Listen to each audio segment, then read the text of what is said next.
Most people compare cash advance apps the wrong way. They only look at how much money they can get today.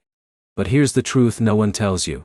The real difference between Earnin and Albert is not just the amount. It is how they approve you, how they charge you, and how they affect your long-term financial stability. Quick promise. In this video, you'll learn the real difference between Earnin and Albert in 2026, how each app works, who qualifies faster, and which one is actually better depending on your situation. Let's break it down simply. First, let's talk about Earnin. Earnin is designed for people with hourly income. It connects to your paycheck and lets you access money you've already earned before payday. For example, Alex works at a retail store and gets paid weekly.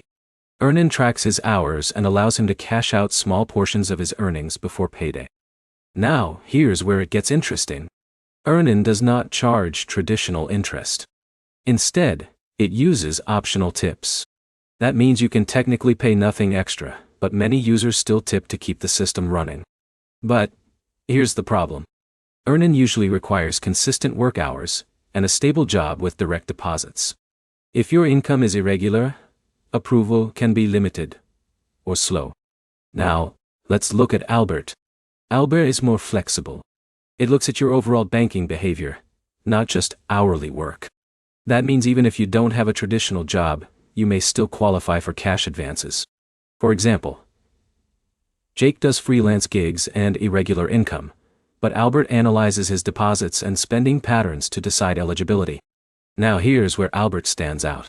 It offers automatic savings tools, budgeting features, and cash advances in one app. But, unlike Earnin, Albert often requires a monthly subscription fee for full features. So which one is better?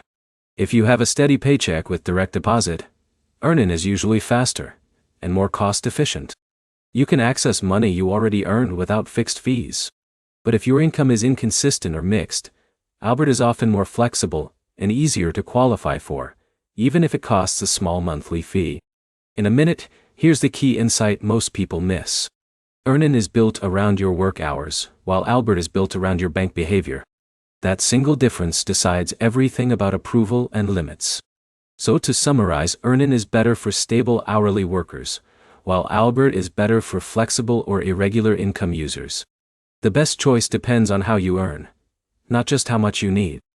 If this helped you understand the difference clearly, make sure to like the video, leave a comment with your experience, and subscribe for more simple money app breakdowns like this.